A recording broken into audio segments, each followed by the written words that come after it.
합니다. 오늘 말씀 사도행전 27장 27절로 44절인데요. 시간이 많이 가서 여러분 꼭 집에서 한번 27절부터 쭉 읽어보시고요. 어떠한 설교라도 여러분 본문 그 앞뒤 문맥을 한번 집에서 꼭 평상시에도 읽으시면 큰 도움이 될 겁니다. 그래서 오늘은 43절, 44절 이 두 절만 우리가 같이 합독하도록 하겠습니다. 사도행전 27장 43절, 44절 같이 봅니다.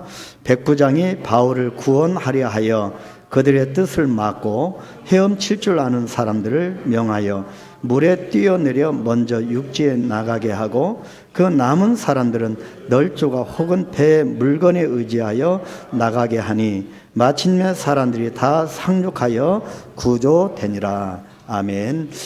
단어를 오늘도 이시렐 올드베가 우일스 노밍 허린 덜러거스 듣친 드럽더러 이시렐대로 해놔. 자, 오케이.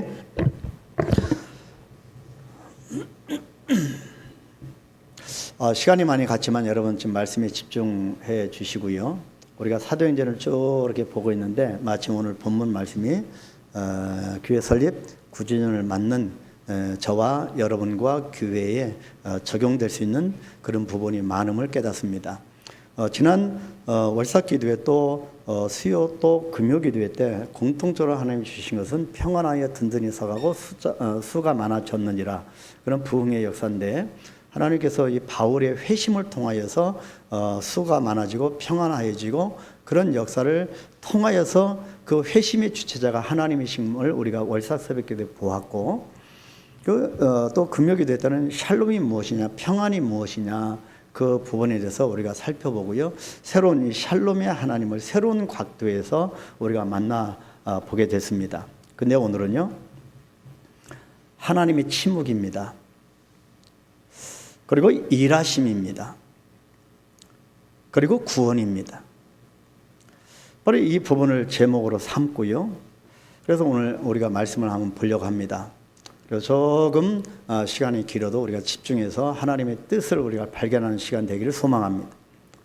자, 오늘은 한강교회가 주님의 은혜와 분명한 섭리로 창립된 이후에 9주년이 되는 주일입니다. 여러분 열린 문으로 들어가는 것도 참 소중하고 넓은 문으로 들어가는 것도 참 소중한데 좁은 문, 특히 열려질 문, 아직은 열려지지 않았지만 열려질 문으로 들어가는 것이 굉장히 중요합니다. 그래서 하나님께서 여러분도 마찬가지시면 저의 삶을 돌아보면 사역의 길을 돌아보면 항상 열려진 문보다 열려질 문으로 하나님이 이끌으셨고 그 문을 열어주셨습니다. 한강교회도 마찬가지입니다. 그래서 여러분 이 동참하시고 이렇게 개척 단계에 있는 그런 모든 것이 불편하고 부족한 한강교회에 동참해 주신 분명한 뜻이 있고 거기에 편성하여서 여러분 그런 축복을 받은 자라고 하는 것입니다. 그래서 이 9주년 동안 이어온 모든 발걸음들이 우리의 허물도 있었고 또 허점도 있었고 부족한 점이 많이 있었지만 결국에 아랑곳하지 않냐고 하나님께서 모든 우리를 이끌어서 하나님의 교회를 이렇게 만들어 가고 계시다는 겁니다. 이 9년 동안 주님의 부르심을 받은 성도들의 헌신적인 믿음의 행군이 있었습니다. 특별히 오늘까지의 모든 과정을 한마디 단어로 농축해서 표현한다면 바로 하나님의 침묵과 또 일하심과 그리고 구원의 길이었다고 말할 수 있을 것입니다. 오늘 본문 말씀을 통하여 이것이 무슨 뜻인가? 하나님의 침묵이 무슨 뜻이고 하나님의 일하심이 언제 일하셨고 결국에 하나님의 이 방향의 목적, 최종 목적이 무엇이었고 이 구원이었는데 그것이 어떤 의미가 있는가? 그렇다면 한강교회 9년 동안 달려왔는데 우리가 무엇에 관심을 초점을 기울이고 우리가 앞으로 어떤 모습 속에서 하나님의 이 몸된 교회를 섬길 것인가 그 방향성을 좀 잡아갔으면 좋겠습니다. 그런 은혜를 나누는 복된 시간이 되기를 축복합니다. 첫 번째 우리가 살펴볼 것은 침묵의 메시지입니다. 하나님의 침묵입니다. 그런데 침묵 가운데서 하나님의 정말 강한 메시지를 주신다는 겁니다. 그리스도인이라면 꼭 읽어야 할 필독 고전이 있는, 고전이라고 보여지고요. 필독 고전이 있는데 엔도 슈샤쿠라고 하는 일본 중견 크리스천 작가가 쓴 침묵이라고 하는 소설이 있습니다. 이 소설은요, 기독교가 처음 일본에 전해졌던 역사적인 배경에서부터 시작합니다. 기독교인들에게 박해가 최고조에 이르던 17세기 초에 일본의 막부 시대, 우리나라로 치면 흥선대원군 때 굉장히 오래된, 일본이 복음이 정말 오래전에 들어간 겁니다. 그때 기독교 박해가 본격적으로 박해가 있기 전 무려 250년 전이었습니다. 그래서 고전입니다. 당시 교황청과 많은 사람들의 신뢰를 얻으면서 일본에 파송돼서 일본에서 선교 활동을 펼치던 포르투갈 예수회 소속 신부 페레이라라고 하는 신부가 있었는데, 페레이라의 신부의 배교 사실이 알려지게 됩니다. 예수님을 배반했다는 겁니다. 그런 소식이 들려왔습니다. 그래서 페레이라의 신부의 제자였던 이 소설의 침묵이라고 하는 이 소설의 주인공인 로드리고와 다른 두 명의 신부는 이 사실을 믿을 수가 없었던 겁니다. 그래서 자신들이 직접 일본에 들어가서 사실 여부를 알아보기로 합니다. 그렇게 일본에 도착한 로드리고는 자신의 눈으로 일본에서 행해지는 기독교에 대한 처참한 이 박해 현장을 보게 됩니다.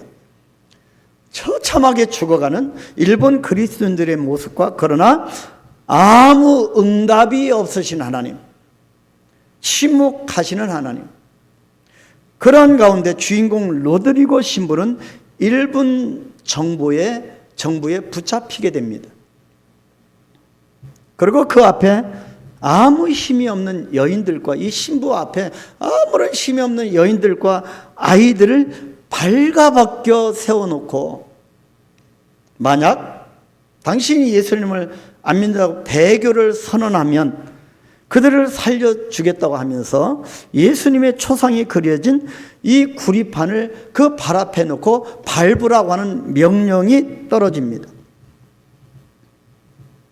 신부가 주님을 인정하면, 나는 예수를 믿노라 그렇게 고백하면 신부의 신앙과 명예는 살겠지만, 이 눈앞에 있는, 자기의 눈앞에 있는 이 여인들과 아이들이 처참히 살육당하게 될 것이고, 내가 주님을 부인하게 되면 저들은 살겠지만 반면에 내 신앙과 지금까지 지켜왔던 이 주님을 향한 명예는 다 사라지는 것이고, 무엇보다 주님 앞에 가서 내가 무엇이라 할 말이 있겠는가, 그 생각에 온 생각이 머리를 스쳐 지나갔습니다.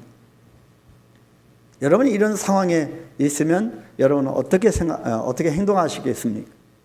여러분, 지금 몽골에서 왔지만 선교제는 이런 일들이 비일비재하게 나타납니다. 그럼에도 불구하고 예수님을 붙들기 때문에 강력한 성령의 역사가 나타나는 것입니다. 우리 한강교회 이런 일들이 있게 되기를 소망합니다. 분명히 예수 그리스도의 강력한 제자가 돼서 내년을 열려질 문으로 우리는 가게 될 것입니다. 소설의 마지막은 로드리고의 이 신부의 배교 장면을 이렇게 기록하고 있습니다. 읽어드립니다. 마침내 로드리고 신부는 발을 들었다. 발이 저린 듯한 무거운 통증을 느꼈다. 지금까지 자신의 전 생애를 통해 가장 아름답다고 생각해 온 것, 가장 맑고 깨끗하다고 믿었던 것, 인간의 이상과 꿈이 담긴 것이 지금 이 가치가, 생명의 가치가 발 아래에 있다. 그 순간 어찌할 수 없는 내 심령 속에 목소리가 들렸는데, 아들아, 괜찮다. 밟아도 된다. 동판에 새겨진 그분께서 로드리고에게 말씀하신 겁니다. 밟아도 좋다. 네 발의 아픔을 내가 제일 잘 알고 있다. 밟아도 좋다. 나는 너희에게 밟히기 위해 이 세상에 태어났고 찢기기 위해 태어났고 너희의 아픔을 나누기 위해 십자가를 짊어진 것이다. 이 신부가 주님의 이 동판 성화 위에 발을 올려놓았을 때, 올려놓자마자 아침이 왔다. 멀리서 닭이 울었다. 이렇게 마지막을 기록합니다. 작가 이 엔도 슈사큐는 자신의 이러한 끝맺음 때문에 받게 될 이 신학적 비판을 예상하고 각오한다고 후기에서 적고 있을 만큼 마지막 장면은 가히 대반전입니다. 하나님의 침묵을 통한 구원의 메시지를 독자에게 전하고 있기 때문입니다. 9년 동안 여러분 수없이 기도하셨을 겁니다. 그러나 다 100% 응답되었던가요? 하나님의 침묵이 있었을 겁니다. 그런데 이 책을 읽은 한 독자의 독후감도 정말 은혜가 됩니다. 정확하게 저자의 마음을 꿰뚫고 있는 그분의 글을 여러분과 나누고 싶습니다. 같은 교회를 섬긴다는 것은 마음이 통해야 합니다. 이 글을 읽은, 소설을 읽은 이 독후감을 쓴 이 한 분의 이야기를 이 시간 나누고 싶습니다. 이렇게 말씀합니다. 하나님의 침묵이 너무 힘들다고 느끼고 있을 때 다가온 로드리고 신부의 배교는 나의 눈물샘을 왈칵 쏟아지게 했다. 신부는 차라리 그 자리에서 자결을 해버리든지 믿는다고 하고 순교를 당하는 것이 쉬웠으리라. 주님의 아무 기적도, 그 상황에서 나를 건져주는 아무 응답도 없는 가운데 동판을, 예수님의 초상에 그려진 이 동판을 밟는다고 하는 것이, 또한 그 이후 배교자라고 하는 이름으로 살아가는 것이 더욱더 가혹한 순교가 아니었을까? 죽는 것이 어찌 보면 가장 쉽다고 하는 말처럼 하나님의 침묵이 있는 이 땅에서 살아간다고 하는 것이 더 큰 순교가 아닐까? 아니, 이보다도 더 잔인한 순교가 어디 있을까? 나는 비로소 그분의 침묵을 느낀다. 기적은 그냥 두셨다가 어디에 쓰시려고 이렇게 아무 말씀도 행동도 없으신 것일까? 이분이 여자분이었는데 이분이 다음과 같이 또 글을 씁니다. 40살에 뇌경색으로 쓰러져 아무것도 움직이지 못하는 남편 옆에서 보낸 15년 세월의 시간 동안 손가락 하나 움직이지 못하는 이 남편을 보필하면서 보낸 15년 세월 시간 동안 주님은 나에게 아무런 대답이 없으셨다.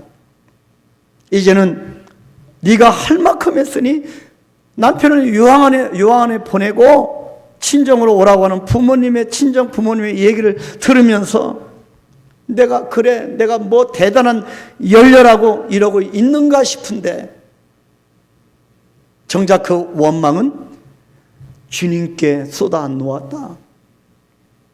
주님, 지금 뭐 하고 계신가요?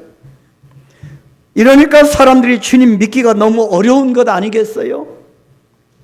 기적을 주시던가 응답을 주셔서 뭐가 확 바뀌어지던가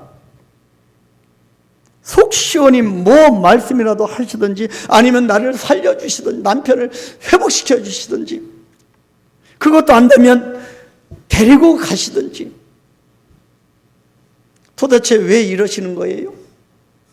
가만히 보니 나는 날마다 예수님의 초상 동판 위에 서 있었다. 그리고 돌아보니 그 순간마다 주님께서 말씀해 주셨다. 그래, 괜찮다. 나를 밟아도 좋다. 네 마음의 아픔을 내가 제일 잘 알고 있다. 나를 밟아도 좋다. 이것이 깨달아진 그 어느 순간부터 저의 고백이 변하고 있음을 발견하였다. 주님 감사해요. 우리의 청력이 너무 큰 소리는 들을 수 없다고 하는 기사를 읽은 적이 있어요. 나를 부르시는 주님의 소리가 너무나 커서 제가 들을 수 없었나 봐요. 주님은 침묵하는 가운데서 끊임없이 나에게 말씀하셨는데 제가 못 들었네요. 그래서 이제 하나님의 침묵이 낯설지가 않아요. 주님의 침묵이 오히려 얼마나 큰 주님의 소리라고 하는 것을 이제야 깨달아 알게 되었어요. 이 소설을 읽게 된 독후감을 써 내려가는 이 여인의 신앙 고백입니다. 여러분, 불행이겠죠. 견딜 수 없는 고통이겠죠. 이분보다 더한 고통에 있는 분도 있겠지요. 그러나 하나님의 침묵이 나를 버리신 것이 아니라고 하는 것을 다시 한번 깨닫습니다. 이 하나님의 침묵 속에서 한강교회가 여기까지 달려왔습니다. 때로는 하나님의 마음에 합하지 않고 죄인들의 모습일 뿐이었고, 그럼에도 불구하고 하나님의 침묵하심에 여기까지 인도하셨습니다. 그러나 영영이 침묵하신 것이 아니라 끊임없이 우리를 향하여 말씀해 오셨습니다. 바로 이것이 하나님의 일하심의 방법입니다. 나를 향하신, 나를 버리셨는가? 이 고통 속에서 한 방에 해결시켜 주지 않고 뭐 하시는 분이십니까? 그러나 하나님은 끊임없이 나에게 말씀하신 것입니다. 이것이 하나님의 일하심의 방법입니다. 하나님의 일하심의 방법. 두 번째지요. 지난주 말씀이 이렇게 끝났었습니다. 사도행전 27장 25절 26절. 그러므로 여러분이여 안심하라. 나는 내게 말씀하신 그대로 되리라고 하나님을 믿노라. 그런즉 우리가 반드시 한 섬에 걸리리라 하더라. 이 말씀은요, 내게 말씀하신 그대로 되리라. 이 믿음입니다. 그리고 이 파도 속에서, 유락으로 광풍 속에서 배가 파손되어지고, 오늘 본문을 읽어보면요, 여러분 앞머리는 완전히 모래톱에 박히고 파도에 의해서 이 배의 뒷쪽은 완전히 부서지게 되고 그런 난파선 위에서 서 있는 겁니다. 그런데 우리가 반드시 한 섬에 걸리게 될 것이다. 구주가 될 것이라는 구원에 대한 희망의 고백인 것입니다. 그런데요, 우리들은 살면서 유라굴로라고 하는 광풍을 만나기도 합니다. 유라굴로 광풍을 안 맞는 사람이 어디 있겠습니까? 그래서 실패한 적이 없는 인생이 성공한 인생이 아니라요, 성공한 적이 없는 인생이야말로 진정으로 실패한 인생인 것입니다. 우리들은 살면서 그래서 유라굴로라고 하는 광풍을 만나기도 합니다. 아무 일도 없을 것이라고 굳게 철석같이 믿었던 인생의 항해가 흔들려지게 되고, 가지고 있던 것들을 결국에 목숨을 구원되기 위해서 바다에 버려야만 버릴 수밖에 없는 상황에 이를 수도 있습니다. 내가 소유한 것, 그것을 과감없이 버려야 내가 살 수밖에 없는 그 지경에 이를 수도 있는 것입니다. 이것이 우리의 인생 아니겠습니까? 그런 가운데 두려움에 직면하게 되고 때로 하나님의 존재에 대해서까지 의심하기도 합니다. 하나님 뭐하고 계세요? 기도에 응답하지 아니하시고 왜 침묵하십니까?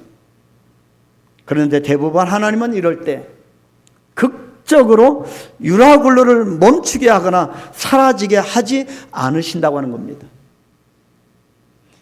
오히려 예수님을 잘 믿는 사람이라 할지라도 오히려 잔인할 정도로 모든 역경을 고스란히 받게 할 때가 많으십니다. 이것은 내가 쉽게 이해할 수 없는 것이고 많은 부분에서 아쉬운 하나님의 모습인 것처럼 비춰지기도 합니다. 그래서 하나님을 잘못 이해하는 겁니다. 누군가는 생각지도 않게 홍해가 갈라졌다고 하는데 갑자기 안 풀리던 것이 풀려지고 홍해물이 갈라졌다고 그렇게 간증하는데 나는 뭔가? 나에게는 매번 요단강을 건너는 것처럼 강 밑바닥에 발이 닿아야 되고 인생의 저 밑바닥을 맛보아야 되고 옷이 젖고 수확해야 되는 이 모맥시계, 이 볼이 추수하는 이 모맥시계에 물이 오히려 범람해버려서 수확할 것이 없게 되고 범람함과 같은 파도를 고스란히 온몸으로 맞고 그것을 건너게 하시는 처사가 도저히 마음에 들지 않을 때도 있습니다. 한강교회 오니 하나님께서 이 교회를 통해 나에게 엄청난 기적의 역사를 축복을 주실 것이다 기대한 적도 있었을 겁니다. 근데 하나님의 침묵입니다. 뭐 하시는지도 모르겠습니다. 하나님의 계시기는 할까? 그래서 자꾸 사이즈를 봅니다. 하나님과 만나야 합니다. 하나님을 아셔야 합니다. 지금 바울의 마지막 여정인 이 로마로 가는 여정에까지 하나님은 이런 당신의 모습을 여전히 보여주십니다. 침묵하신 하나님, 그런 침묵 가운데 메시지를 끊임없이 주시는 하나님, 그 가운데서 여전히 일하시는 하나님. 그리고 바울은 그런 하나님을 너무도 잘 아는 것처럼 유라굴라를 이 광풍을 담대하게 맞이하면서 그 안에서 주님의 약속을 선포하며 나아갑니다. 이 부분에서 먼저 여러분에게 질문 하나를 던지고 싶습니다. 질문 하나를 드리고 싶습니다. 여러분, 오늘 이 본문에 나오는 이 바울을 여러분은 어떻게 생각하십니까? 대단하다. 이 광풍 가운데 배가 파선해지고 정말 목숨을 부지할 수 없는, 확신할 수 없는 이 상황 가운데서 바울이 어떻게 확신에 차서 그렇게 말을 할까? 여러분 어떻게 생각하십니까? 성경은 우리에게 이런 바울의 모습을 어떻게 묵상하시기를 원하시는 걸까요? 금요기도 때 말씀드렸습니다. 우리의 눈으로 성경을 읽고 봅니다. 그러는 것 같지요? 아닙니다. 하나님의 말씀에는 눈이 있습니다. 이 하나님의 말씀이 나를 보는 겁니다. 그래서 하나님의 말씀 앞에 보는 이 말씀 앞에, 말씀의 눈앞에 내가 바뀌어지는 겁니다.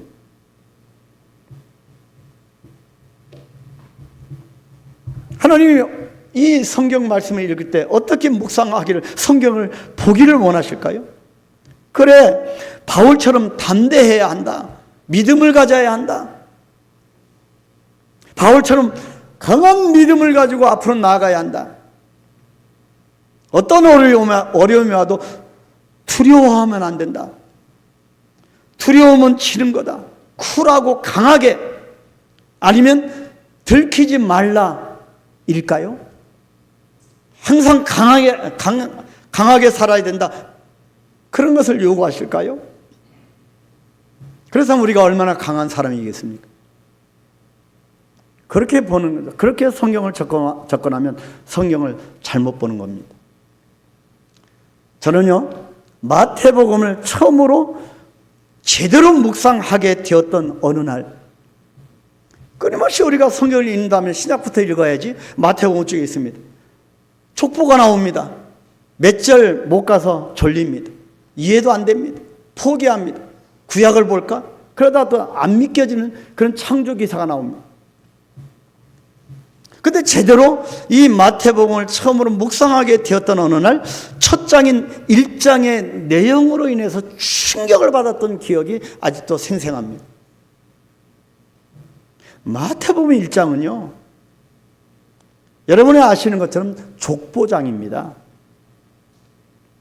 저자 마태는 유대인들이 가장 자랑스럽게 내세우는 조상들의 족보를 통해서 결국 메시아 예수 그리스도가 바로 메시아이심을 선포하고 있는 겁니다. 모든 유대인들이 자랑하는 이 족보를 통하여서 결국에는 메시아가 탄생하신다, 그것을 선포하는 겁니다. 그런데 놀랍게도 그 자랑스러운 예수님의 족보에는 정말 멋진 사람들, 훌륭한 사람들, 믿음으로 승리한 사람들, 그런 믿음의 영웅들의 이름만 기록되면 참 좋겠는데 성경을 자세히 보니 여인들의 이름이 나옵니다. 그것도요, 이 여인들이 어떤 사람입니까? 마리아를 포함해서 5명씩이나 등장하는데 이 여인들의 이름이 족보에 나왔다고 하는 그 자체부터 충격입니다. 유대인들은, 여러분, 여인들은 사람 숫자에 계수하는데 뺍니다. 어린아이도 마찬가지. 그래서 여러분, 오병이의 기적 들판에는 장정만 5,000명은 여자와 어린아이 숫자가 빠진 겁니다. 그 정도로 여인의 이름이 족보에 오른다고 하는 것은 정말 이건 충격 중에 충격이었습니다. 그래서 여인의 이름이 나왔다고 하는 것도 충격적인데 사실 그 여인의 면면을 보면 그 여인들의 형편은 정말 충격 그 자체 아니겠습니까? 그 여인들의 이름은 바로 다말, 라합, 룻, 우리아의 아내입니다. 이분들이 누구입니까? 모두가 이방인들입니다. 주목조차 받지 못하는 이방인들입니다. 모두 하나같이 결혼 생활에 아픔이 있었던 사람들입니다. 어찌 보면 삶에 이리저리 치여서 구석으로 밀려난 차가운 그런 사회 냉대를 받는 그런 신분의 여인들이었습니다. 주님의 시선은 여기에 머무는 거지요. 그런데 우리 시선은 자꾸 다른 데 머뭅니다. 이것은 가장 큰 충격이고 동시에 가장 큰 역설입니다. 왜일까요? 이것이 복음이기 때문입니다.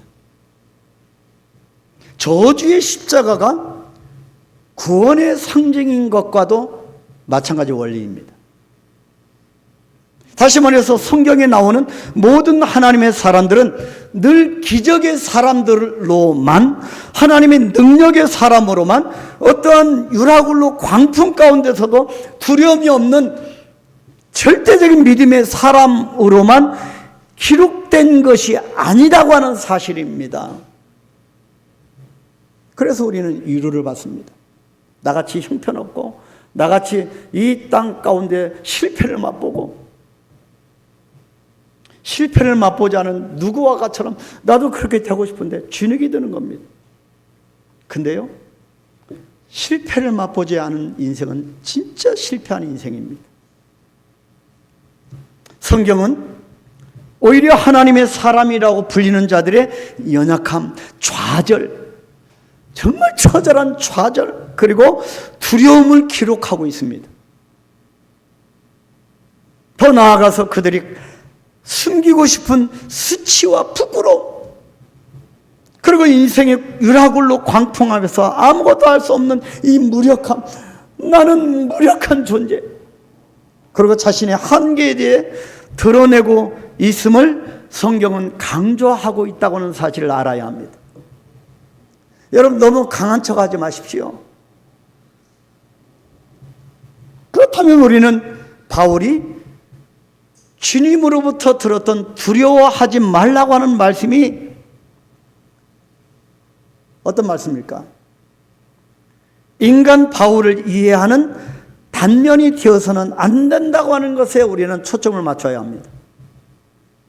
야, 그래서 바울이 두려움 없이 그렇게 전진했구나. 아니라는 거지요. 오히려 오늘 본문을 통해서 바울의 내면을 좀 더 깊이 있게 이해해야 하는 것입니다. 왜 주님이 천사를 통하여 바울아 두려워하지 말라라고 말씀했겠습니까? 자신감에 가득 차 있고 두려움을 모르는 존재였으면 왜 두려워하지 말라고 했겠습니까? 바울도 두려운 겁니다.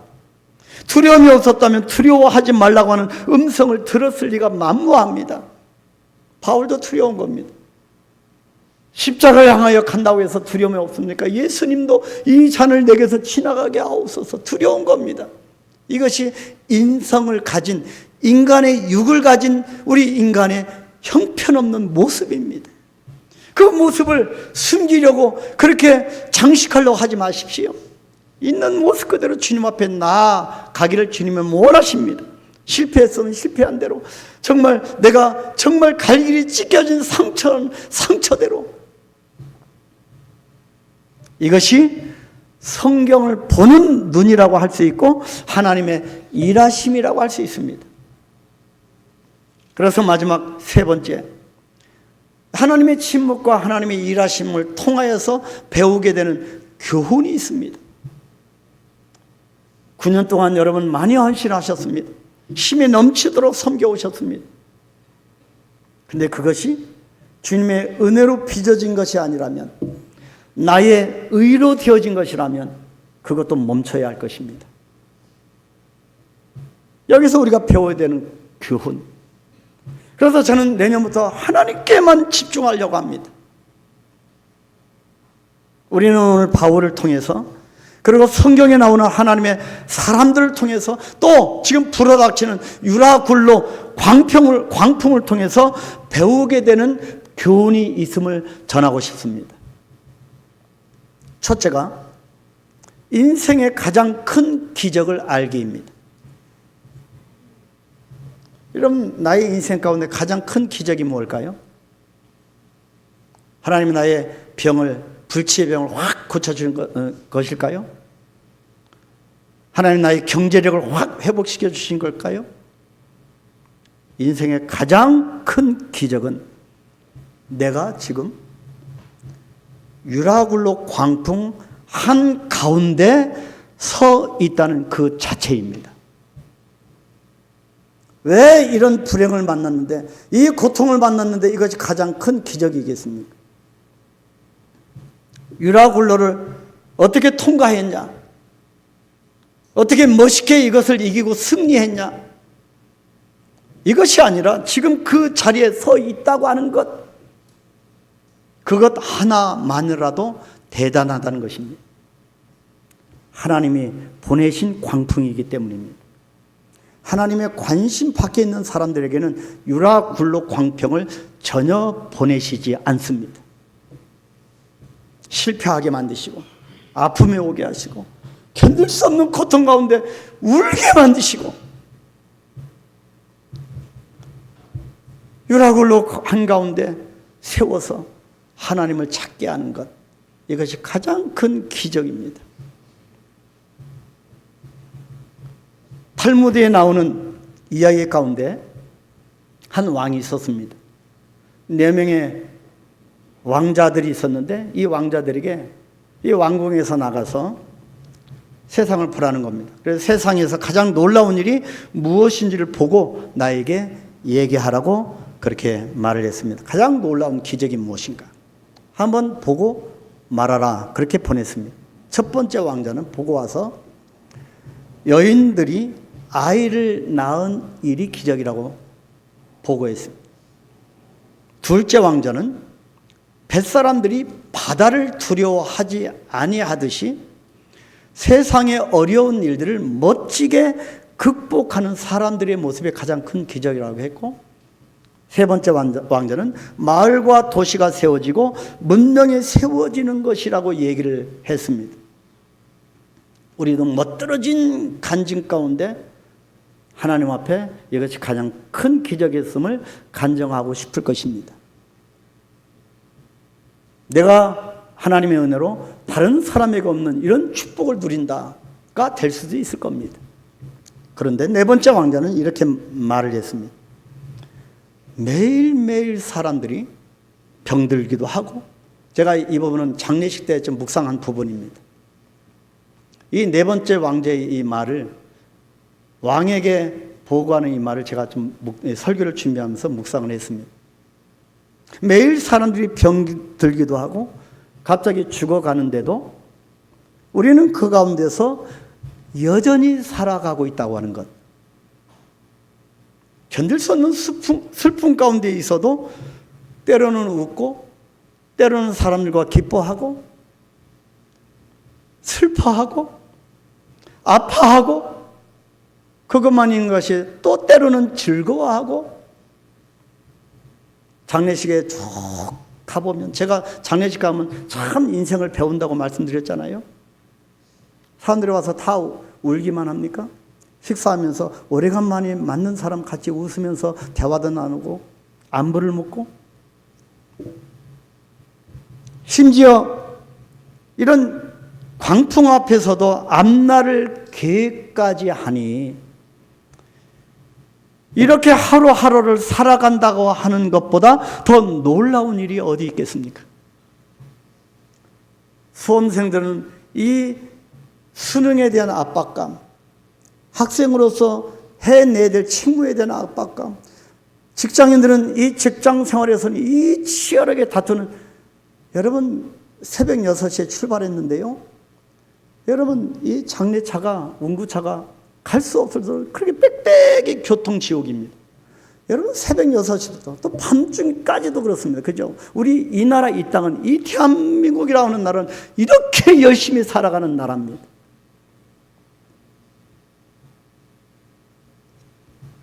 이런 압박감 속에서도 그저 포기하지 않고 그저 그 가운데 유라굴라 광풍 가운데 살아 있다고 하는 그 자체가 가장 큰 기적이 아니고 무엇이겠습니까? 하나님의 사람 다윗도 이러한 인생의 유라굴로를 통과하는 자신의 존재를 이렇게 고백했습니다. 같이 읽어볼까요? 시편 32편 3절로 4절입니다.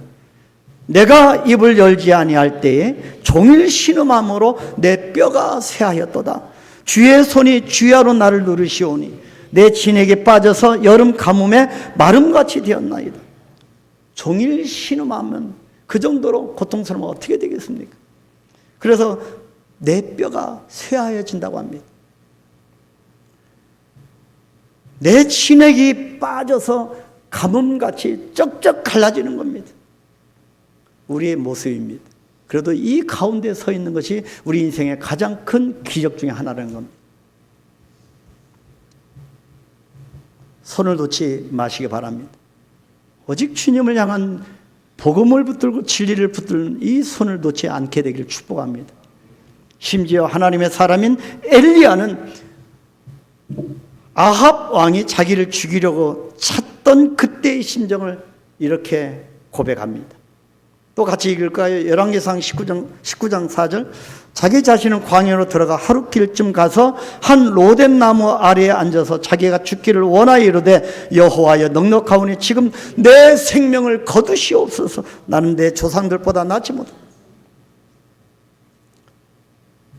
내 생명을 데려가 달라는 겁니다. 어떤 모습이겠습니까? 이 엘리야처럼 이 고통 가운데 내 생명을 취하십시오 라고 하는 그 정도의 고통을 안고 계신 분 여기 계시겠지요. 경중의 차이는 있지만 우리 모두에게 다 있겠지요. 저도 근 한두 달 동안 집중해서 기도하면서 하나님의 뜻이 무엇일까 기도하고 있습니다. 이것이 다윗도 엘리야도 바로 이 모습이 하나님의 사람들의 모습이라는 것이 여러분 실망스럽지 않으십니까? 아니 어떤 면에서 그들은 철저히 하나님의 침묵을 경험했던 사람이었던 것입니다. 다윗같이 골리앗을 넘어뜨린 장수가 물맷돌로 구적 장수를 한 방에 쓰러뜨린 것, 이 장수가 엘리야같이 슈퍼 파워의 이 믿음으로 바알 선지자들 대상으로 무려 850대 1로 붙었던 이 담력의 사람이 결국에 이겼던 사람이에요. 성경은 그들이 유라굴로를 이긴 것이 아니라 그저 한 가운데 서 있어 주었다고 하는 자체가 기적이었음을 강조하고 싶은 것입니다. 그러니 광풍 가운데 서 있는 여러분은 정말 대단히 기적의 사람들입니다. 한강교회가 여기까지 올 수 있었던 것, 한강교회가 넘어지고 쓰러질 수 있었는데 그래도 여기까지 올 수 있었던 것, 여전히 유락으로 광풍이 휘몰아치고 있지만 그래도 우리가 여기 서 있다고 하는 것, 이것이 하나님의 기적입니다.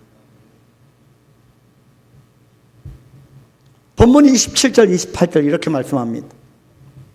열나흘째 되는 날 밤에 우리가 아드리아 바다에서 이리저리 쫓겨가다가 자정쯤 되어 사공들이 어느 육지에 가까워지는 줄을 짐작하고 물을 채워보니 20길이 되고 조금 가다가 다시 재니 15길, 도저히 빠져나갈 수 없는 그런 깊이의 바닷물입니다.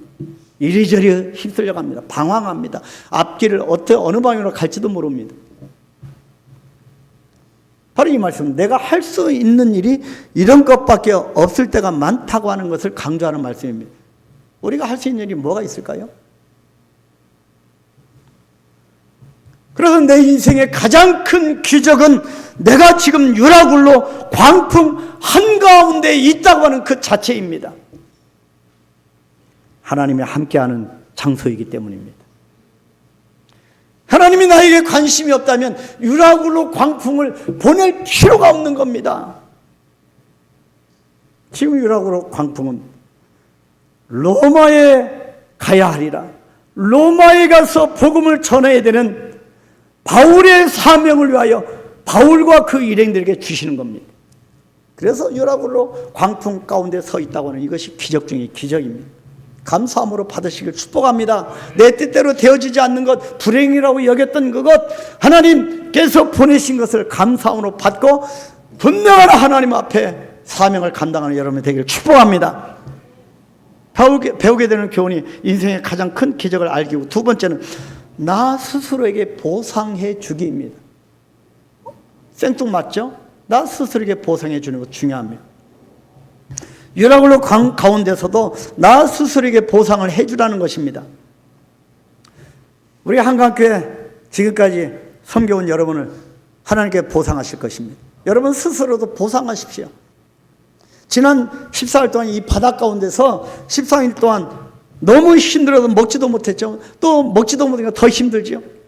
그런데 바울이 어떻게 합니까? 스스로에게 빵을 먹이라고 하면서 빵을 들어 그 가운데서도 감사 기도를 하고 나누어 줍니다. 나누어 주니 사람들은 모두 용기를 얻어 다 안심하고 음식을 먹었다, 그렇게 말을 합니다. 바울이 고백하죠. 음식을 축사하면서 감사 기도를 드리면서 너희 중 머리카락 하나도 잃을 자가 없으리라. 본문 33년 36절에서 말씀합니다. 그래서 사람들은 떡을 가져다가 모든 사람 앞에서 하나님께 축사하고 떼어 먹기를 시작하며 그들도 다 안심하고 받아 먹었다고 말씀합니다. 상상이 되십니까? 이 광풍 속에서 먹는 겁니다. 이것이 보상입니다. 사실 믿음의 본질은 결과가 아니라 과정입니다.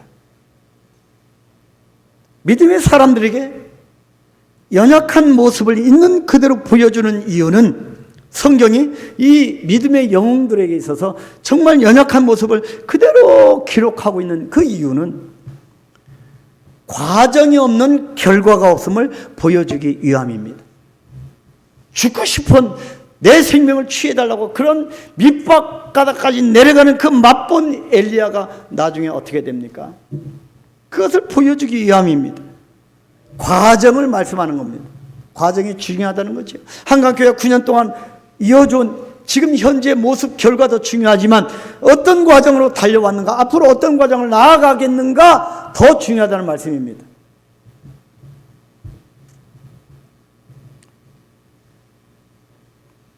과정이 없는 결과가 없습니다. 우리는 종종 너무나도 결과에만 매달릴 때가 많습니다. 그래서 두려움도 생깁니다. 가족들에게도 생깁니다. 내가 강해야 되고, 내가 부모로서 내가 모든 것을 모범을 보여야 되고, 늘 승리해야 되고, 어떻게 살아갑니까? 연약한 우리인데. 그래서 늘 자신을 숨깁니다. 쿨한 척합니다. 이런 맥락에서 과정을 즐기지 못한다면 나타나는 결과가 무슨 의미가 있겠습니까? 그런 과정이라면 그 결과가 정말 주님이 원하시는 결과가 나오겠는가입니다. 최근에 깨달은 것 중에 하나가 바로, 제가 깨달은 것 중에 하나가 바로 이것입니다. 고통 속에서 기도하면서 깨달은 것이 바로 이 말씀입니다. 천국을 소유한 자는 천국을 향하여 나아가는 과정이 못지않게 중요하다는 것입니다. 천국 백성답게 살아가는 발걸음이 중요합니다. 한 가정이 정말 소원이었던 아파트를, 집을 샀습니다. 대출을 받아서 집을 샀는데 얼마나 기쁘겠습니까? 그런데 아버지가 어느 날, 근데 집을 샀다고 하면 과거에 산업화가 일어날 때 그 시대 찢어지게 가난한 분들이 한 푼 한 푼에서 막 자가 마련하면 얼마나 기쁘고 그렇습니까? 그죠? 뭐 요즘도 그렇겠지만 옛날과 감흥이 좀 떨어지는 거 사실인 것 같습니다. 근데요, 이런 기뻤는데 어느 날 아버지가 식구들에게 선포합니다. 이 집 대출을 다 갚을 때까지 외식을 금지한다. 그리고 집에 하나의 글을 걸어놨다고 합니다. 크게 써서 고진감래. 고진감래.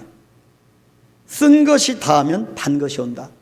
먹는 거 줄여서라도, 외식도 안 하고 줄여서라도 그렇게 하면 단 것이 온다는 거죠. 고생 끝에 낙이 온다고 하는 뜻입니다. 그런데 부작용이 그때부터 일어나기 시작했습니다. 물론 절약은 해야 하겠지만, 낭비는 안 되겠지만, 결과에 집착하다 보니 온 가족 식구들에게 기쁨이 하나하나 사라져 가게 된 겁니다. 빡빡하고 냉랭하고 가족 간의 대화도 힘들어지고 기쁨이 사라지기 시작한 겁니다. 결과를 위해서 과정이 무시되었기 때문입니다. 우리가 잘 아는 히브리서 11장은요, 믿음의 장이죠. 이 믿음의 장은 믿음의 사람들의 이름이 나열되어 있습니다. 특히 히브리서 11장 6절에는 아주 중요한 단서가 있는데요, 고진감래가 아닙니다. 뭡니까? 같이 읽겠습니다. 믿음이 없이는 하나님을 기쁘시게 하지 못하나니 하나님께 나아가는 자는 반드시 그가 계신 것과 또한 그가 자기를 찾는 자들에게 상 주시는 이심을 믿어야 할지니라. 하나님은 상 주시는 분이십니다. 하나님은 우리에게 보상해 주시는 분이십니다. 여기서 두 가지를 강조합니다. 하나는 하나님의 존재에 대한 확신을 말합니다. 반드시 그가 계신 것, 믿으라는 거죠. 존재에 대한 확신입니다. 살아가는 것 자체가 가장 큰 기적임을 잊지 말라는 겁니다. 자, 두 번째는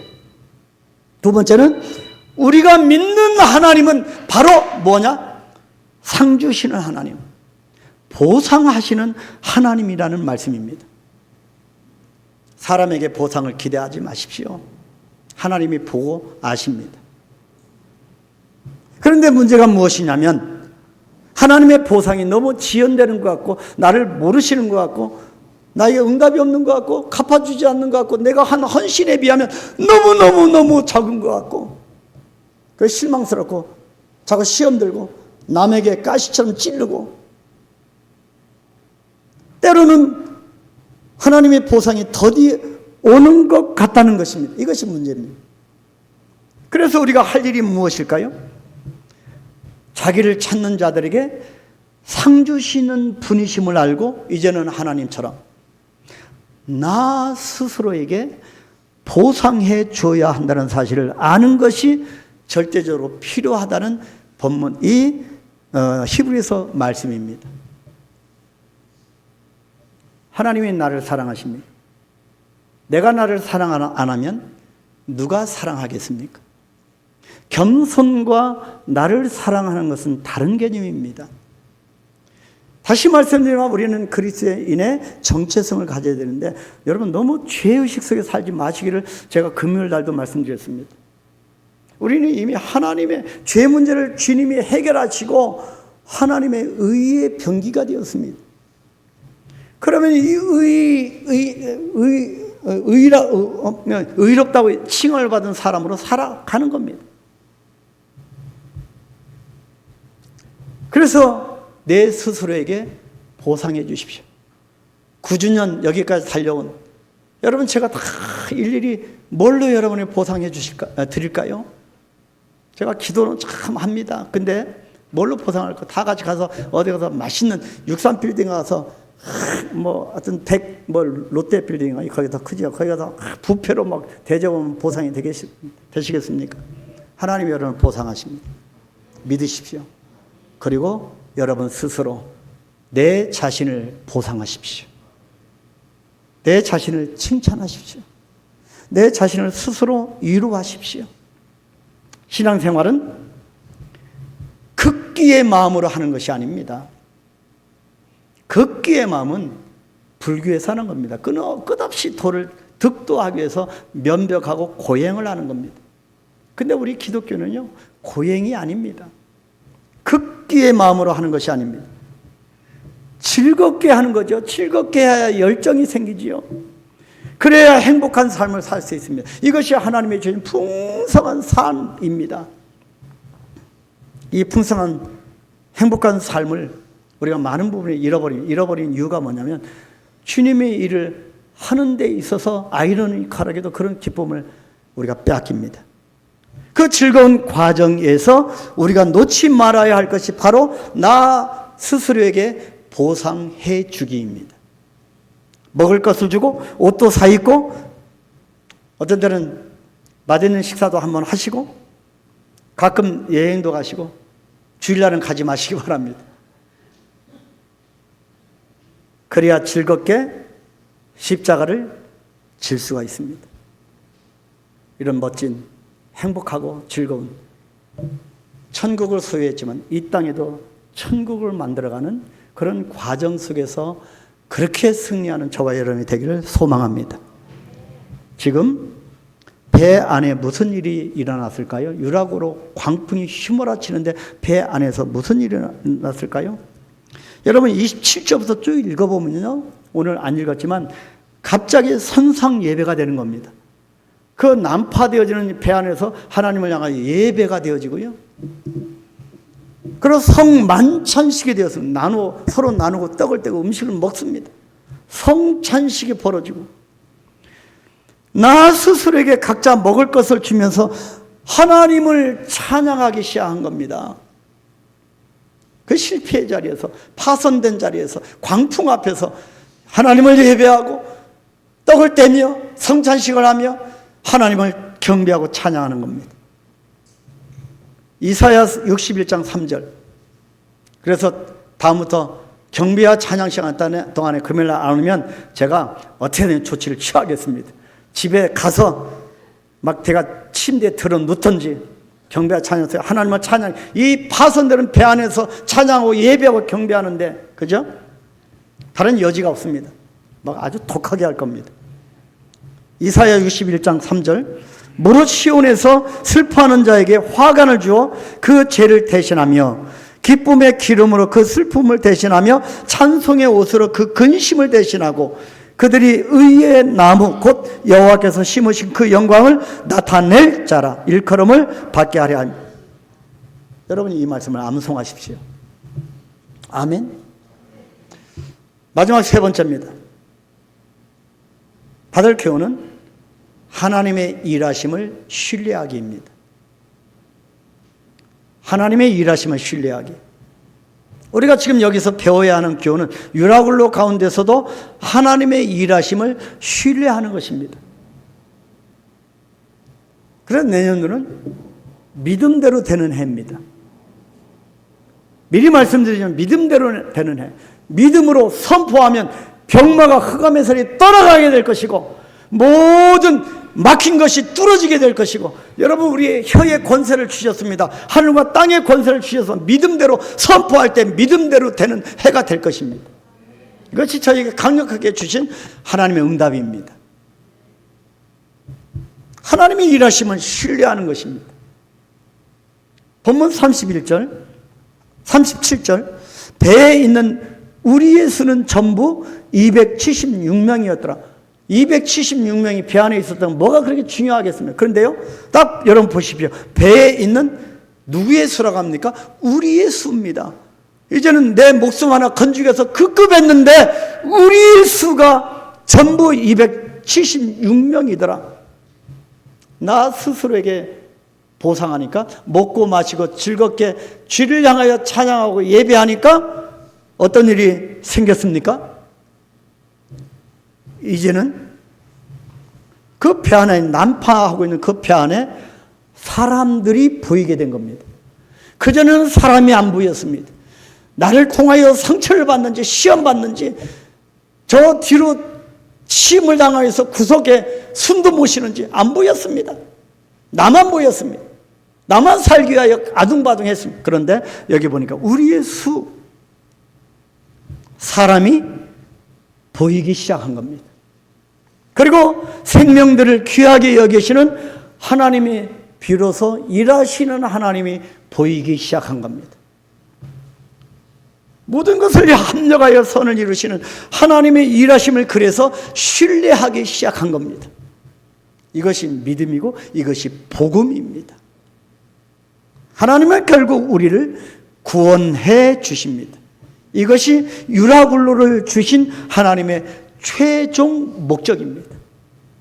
본문 43절 44절 다 같이 다시 한번 읽겠습니다. 백부장이 바울을 구원하려 하여 그들의 뜻을 막고 헤엄칠 줄 아는 사람을 명하여 물에 뛰어내려 먼저 육지에 나가게 하고, 그 남은 사람들은 널조각 혹은 배 물건에 의지하여 나가게 하니 마침내 사람들이 다 상륙하여 구조되니라. 한 섬에 걸리리라. 맨 처음에 그렇게 고백했습니다. 근데 여기서는 실제로 마침내 사람들이 모두 다 상륙하여 구조되니라. 구원입니다. 하나님의 침묵과 일하심, 그리고 최종 목표 구원입니다. 한강교회와 저와 여러분을 여기까지 인도하셨고, 때로는 유라굴로 광풍에서도 구원하시는 하나님의 일하심을 신뢰하시기를 축복합니다. 어떤 상황이 있든지 하나님이 여러분 온전히 파산하는 배에서 구원하여 육지로 구원하십니다. 사랑하는 우리 성도 여러분, 하나님이 어떤 분이십니까? 그분은 결국 우리 모두를 구원의 무트로 나오게 하시는 분이십니다. 하나님의 마음과 하나님께서 우리를 향하여 원하시는 것이 무엇일까요? 9주년을 맞이하는 저와 여러분에게 원하시는 것, 그리고 하나님의 마음이 무엇일까요? 그것이 디모데전서 2장 4절 말씀입니다. 우리 한번 큰 소리로 합독합니다. 하나님은 모든 사람이 구원을 받으며 진리를 아는 데 이르기를 원하시느니라. 그래서 때로는 광풍을 주십니다. 이런 하나님의 마음을 안다면 유라굴로가 나에게 올 때, 그것이 설령 나에게 너무 힘들어도 우리들이 결단코 잊지 말아야 할 것들이 있다는 것입니다. 그 가운데 서 있는 것 자체가 가장 놀라운 기적임을 잊지 않는 것입니다. 오히려 그런 때일수록 하나님의 마음으로 나 스스로에게 보상을 주어서 즐거운 마음을 빼앗기지 말고 이 광풍을 주신 선한 최종 목적대로 우리가 다 구원을 받고 진리를 알 수 있도록 지금도 여전히 일하시는 하나님을 분명히 만나게 되는 것입니다. 설립 9주년까지 인도하시는 하나님, 또 이후에 한강교회에 주님께서 주님의 일하심이 함께하기를 소망합니다. 내년부터 한강교회 성도됨이 정말 프라이드가 되는, 자랑이 되는 그런 해가 될 줄 믿습니다. 기도하겠습니다. 하나님 감사합니다. 하나님께서 이 말씀을 묵상하게 하시고 말씀을 풀어주시고 말씀이 풀려지지 않게 기도하게 하시고 그 가운데서 하나님이 보여주시는 만큼 나아가게 하시고 오늘 이 말씀을 선포하게 하시니 감사합니다. 이 말씀이 우리 심령을 흘러가지 않고 우리 심령 속에 머물러서 내가 지금 슬픔 가운데 있다 할지라도 내가 원하지 않는 모습, 그런 모습이라도 내가 찢어지고 실패하고 정말 형편없는 모습이라 할지라도 그 모든 것을 끌어안고 주님 앞에 엎드려 올려드리기를 원합니다. 하나님께서 붙들어 주시고 결국 무트로 이끌어 주심을 확신합니다. 9년 동안 역사하신 하나님께 모든 영광을 올려드리며 주님만이 찬양과 경배를 받으시옵소서. 앞으로의 모든 삶을 주님이 택한 강력한 예수 그리스도의 제자가 되어서 주님의 역사를 이루어가는 일들이 있게 하옵소서. 예수님의 이름으로 축복하며 기도하옵나이다. 아멘. 우리 다 같이 일어나셔서 찬양하시겠습니다.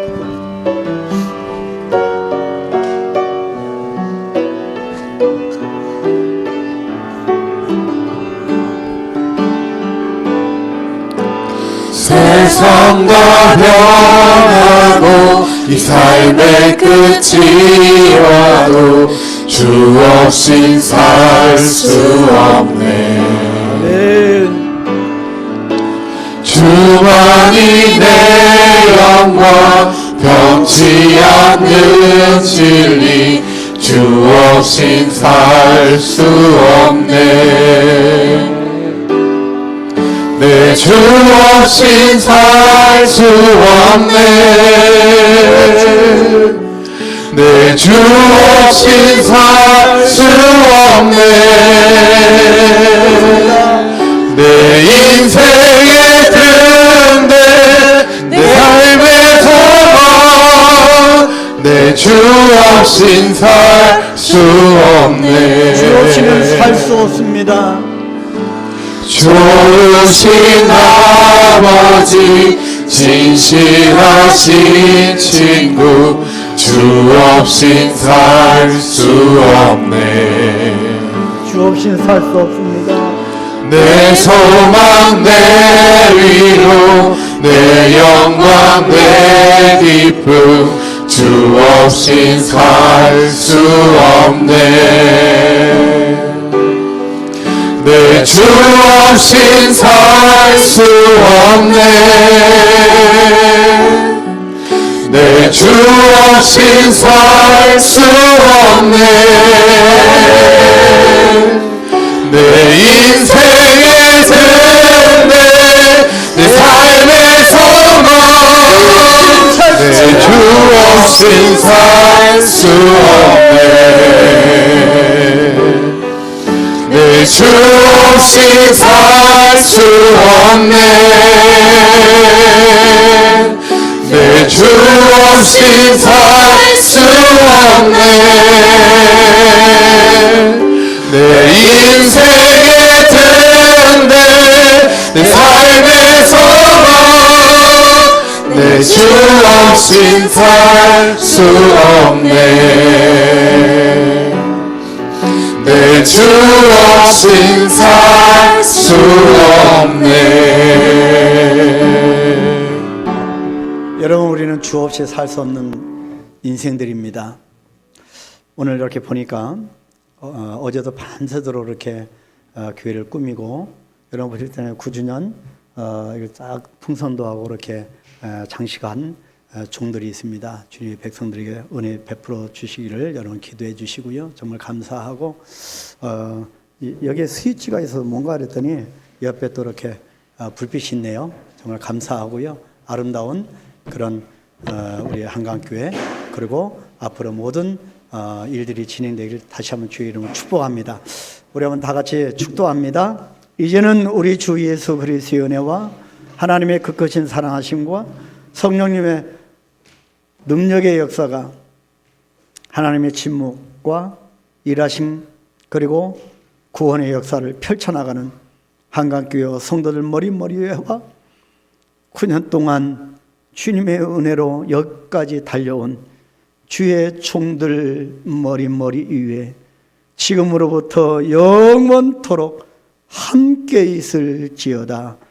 아멘. 아멘.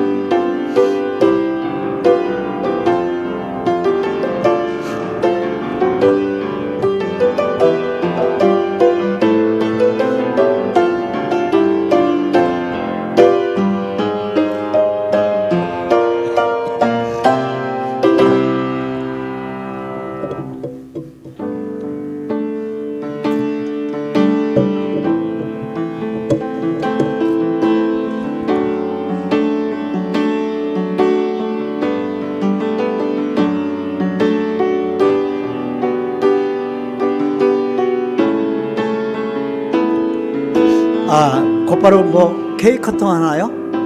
그래요? 그러면 다 앞으로 뭐 착석하시죠? 예, 착석하시고